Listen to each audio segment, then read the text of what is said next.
Hello കൂട്ടുകാരെ, എല്ലാവർക്കും പുതിയ വീഡിയോയിലേക്ക് സ്വാഗതം. വീഡിയോ ഇഷ്ടമായാൽ ലൈക്ക് ചെയ്യാനും ചാനൽ സബ്സ്ക്രൈബ് ചെയ്യാനും മറക്കില്ല കേട്ടോ. ജിനു അന്ന് രാവിലെ എണീക്കാൻ അല്പം വൈകി. കട്ടിലിൽ നിന്നും എണീറ്റിരുന്ന പാടെ ഒരു വല്ലാത്ത ക്ഷീണം തോന്നി അവന്. കൈകൾക്ക് ചെറിയ വേദന, ഉറക്കമാണെങ്കിൽ വിട്ടുമാറുന്നുമില്ല. എങ്കിലും മനസ്സിൽ അങ്ങേയറ്റം സന്തോഷവുമുണ്ടായിരുന്നു. അമ്മ എന്താണാവോ ഇന്ന് നേരത്തെ എന്നെ വിളിക്കാഞ്ഞത്, അല്ലെങ്കിൽ എന്നും നേരത്തെ വിളിക്കാറുള്ളതാണല്ലോ. അതും ചിന്തിച്ച് ജിനു അടുക്കളയിലേക്ക് നടന്നു. അപ്പോൾ ജാനകി പുറം തിരിഞ്ഞു നിന്നുകൊണ്ട് പാചകം ചെയ്യുകയാണ്. ഇവിടെ നിൽപ്പാണല്ലേ കൊച്ചുകള്ളി എന്നും പറഞ്ഞ് ജിനു പതുങ്ങി ചെന്ന് പിന്നിൽ നിന്നുകൊണ്ട് കൈയിട്ട് മുഖം ചേർത്തു. ഒരു ഞെട്ടലോടെ ജാനകി തിരിഞ്ഞു നോക്കി. ജിനു ചിരിച്ചു കാണിച്ചു. ഹോ, പേടിച്ചു പോയല്ലോ ചെക്ക, നീ എണീറ്റോ? എണീറ്റു. ഇന്നെന്താണാവോ നേരത്തെ വന്ന് വിളിക്കാഞ്ഞേ, അല്ലെങ്കിൽ ഒരു ഗ്ലാസ് ചായയുമായി മന്ദം മന്ദം മുറിയിലേക്ക് വരുന്ന ആളല്ലേ? അവൻ ഒരു ചിരിയോടെ പറഞ്ഞു. അത് കേട്ടതും ജാനകി ഒന്ന് പരങ്ങി. അതൊന്നുമില്ലടാ, ഇന്ന് ഞാൻ മറന്നു. മറന്നു അല്ലേ എൻ്റെ കൊച്ചു സുന്ദരി? അതും പറഞ്ഞ് അവൻ കൈ ഉയർത്തിയതും ജാനകി ആ കൈക്ക് ഒരടി കൊടുത്തു. അമ്മയുടെ മുഖത്ത് ഒരു വല്ലായ്മ പോലുള്ള ഭാവം അവൻ ശ്രദ്ധിച്ചു.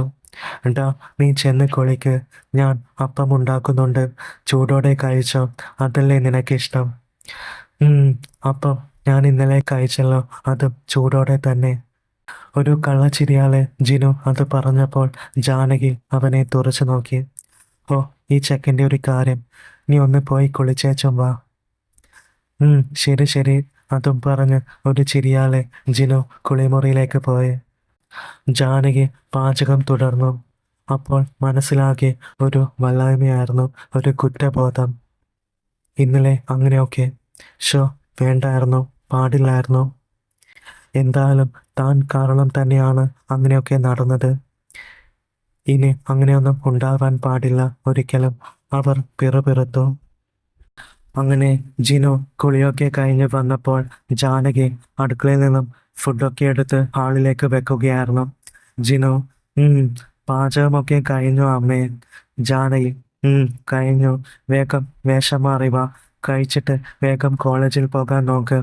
അതും പറഞ്ഞ് ജാനകി ഹാളിലേക്ക് നടക്കവേ പിന്നിൽ നിന്നും ജിനു കൈ ഉയർത്തി അവിടേക്ക് വെച്ചതും ജാനകി പെട്ടെന്ന് തന്നെ തിരിഞ്ഞു നോക്കി.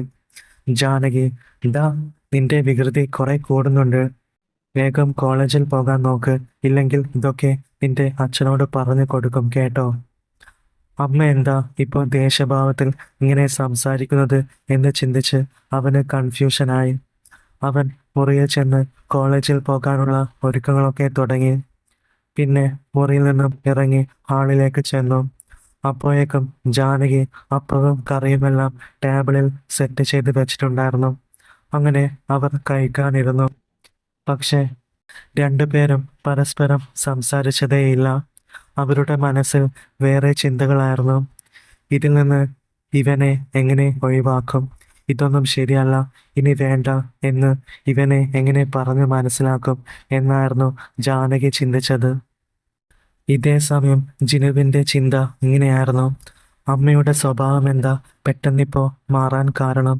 ഇനിയും എങ്ങനെയെങ്കിലും കാര്യം നടത്തണം, പക്ഷെ ഇതിപ്പോൾ എങ്ങനെ? അങ്ങനെ ഫുഡൊക്കെ കഴിച്ചു കഴിഞ്ഞ് ജിനു ബാഗുമെടുത്ത് വീട്ടിൽ നിന്നും ഇറങ്ങി. ജാനകി സിറ്റ് ഔട്ടിലും ചെന്ന് നിന്നു. ജിനു അവിടെ നിന്നും പതുങ്ങി. ജിനു, അമ്മേ, ഇന്ന് കോളേജിൽ പോകണോ? ഒരു തലവേദന പോലെ. ജാനകി, വേഗം പോകാൻ നോക്ക് മോനെ, അവിടെ എത്തിയാൽ നിന്റെ തലവേദനയൊക്കെ മാറിക്കോളും. ജിനു, പ്ലീസ് അമ്മേ, ഇന്ന് പോകണ്ട, നമുക്ക് ഇന്ന് ഇവിടെ. അത്രയും പറഞ്ഞു നിർത്തിയതും ജാനകിക്ക് കാര്യം മനസ്സിലായതും അവർ ഇടയിൽ കയറി പറഞ്ഞു. മതി, നീ ഒന്നും പറയണ്ട, പഠിക്കാതെ കോളേജിൽ പോകാൻ നോക്ക്, ഇല്ലെങ്കിൽ ഞാനിത് അച്ഛനോട് പറഞ്ഞു കൊടുക്കും കേട്ടോ. അറിയാലോ അച്ഛനെ. അത് കേട്ടതും അവൻ നിരാശയോടെ മുഖം താഴ്ത്തി. ജിനു, ശരി, പോകുക, വൈകിട്ട് കാണാട്ടോ. അതും പറഞ്ഞ് അവൻ നടന്നു. പെട്ടെന്ന് തിരിഞ്ഞു നോക്കിയിട്ട് പറഞ്ഞു, വൈകിട്ട് റെഡിയായിട്ട് നിൽക്കണേ. ഒരു കള്ളച്ചിരിയോടെ അതും പറഞ്ഞ് അവൻ ഗേറ്റും തുറന്നു പോയി. അങ്ങനെ അവൻ പോയി കഴിഞ്ഞപ്പോൾ ജാനകി അകത്ത് കയറി കതകടച്ചു. ഷോ, ഈ ചെക്കൻ്റെ ഒരു വിചാരം, വൈകിട്ട് റെഡിയായിട്ട് നിൽക്കണം പോലും. എൻ്റെ ദൈവമേ, ഏത് നേരത്താണാവോ എനിക്ക് അന്ന് അങ്ങനെയൊക്കെ തോന്നിയത്. അങ്ങനെ ഓരോന്നൊക്കെ ചിന്തിച്ച് വെറുതെ ഫോൺ എടുത്ത് നോക്കിയപ്പോഴാണ് വാട്സപ്പിൽ കുറേ മെസ്സേജ് വന്നിരിക്കുന്നത് കണ്ടത്. ജാനകി അത് തുറന്നു നോക്കി. അവരുടെ ഭർത്താവ് രാജേഷ് അയച്ച മെസ്സേജ് ആയിരുന്നു. കുറേ മെസ്സേജും ഓരോ മറ്റേ ഫോട്ടോസും ഒക്കെ ആയിരുന്നു. ജാനകി മെസ്സേജൊക്കെ വായിച്ചു. വളരെ സ്നേഹാർദ്രപരമായ മെസ്സേജും അങ്ങേരുടെ കുറേ ഫോട്ടോസും എല്ലാം കണ്ടപ്പോൾ അവർക്ക് തന്നെ ചിരി വന്നു. ഇങ്ങേരുടെ മെസ്സേജൊക്കെ കണ്ടാൽ ഈ അടുത്ത കാലത്താണ് കല്യാണം കഴിഞ്ഞതെന്ന് തോന്നിപ്പോകും. നാട്ടിലുണ്ടായാൽ ഇതിൻ്റെ പകുതി സ്നേഹം പോലും കാണിക്കാത്ത ആളാ. നാട്ടിൽ ചട്ടമ്പിയും ഗൾഫിൽ പാവത്താനും അവർ സ്വയം പറഞ്ഞു. സത്യത്തിൽ തൻ്റെ ഭർത്താവ് കാരണം തന്നെയല്ലേ തൻ്റെ മനസ്സിൽ ഓരോ ചിന്തകൾ കയറിക്കൂടിയതും പിന്നെ കാര്യങ്ങൾ കൈവിട്ടു പോയതും. ഇതിൽ ജിനു അകപ്പെടുമെന്ന് താൻ സ്വപ്നത്തിൽ പോലും വിചാരിച്ചതല്ല. താൻ തന്നെ സ്വയം എല്ലാം വരുത്തി വച്ചതാണ്. ഇനി എല്ലാം ഒന്ന് ശരിയാക്കിയെടുക്കണം, എല്ലാം നിർത്തി നന്നാവണം, അവർ ചിന്തിച്ചു. അങ്ങനെ ഓരോന്ന് ചിന്തിച്ചിരിക്കുമ്പോഴാണ് പെട്ടെന്ന് ഫോൺ റിങ് ചെയ്തത്. അത് രാജേഷിൻ്റെ തന്നെ കോൾ ആയിരുന്നു. അങ്ങനെ അവർ ഫോൺ എടുത്തു. ജാനകി, എന്താ മനുഷ്യ, നിങ്ങൾക്ക് ഇന്ന് ജോലിയൊന്നുമില്ലേ? രാജേഷ്, ഹാ ഉണ്ടടി, ഡ്യൂട്ടിയിലാണ്. മാനേജർ എങ്ങോട്ടാ പോയി? ഇവിടുത്തെ കാര്യങ്ങൾ നോക്കാൻ എന്നെ ഏൽപ്പിച്ചിരിക്കുക. ജാനകി, ആണോ, എന്നാ നോക്ക്, അവർ ഒരു കുറുമ്പോടെ പറഞ്ഞു. രാജേഷ്, അതിന് കാണണ്ടേ, കാണിച്ചു തന്നാലല്ലേ നോക്കാൻ പറ്റൂ, അയാൾ ഒരു കള്ളച്ചിരിയോടെ പറഞ്ഞു. അങ്ങനെ സംസാരിച്ച് ജാനകി കതക് തുറന്ന് സിറ്റ് ഔട്ടിലേക്ക് ചെന്നു.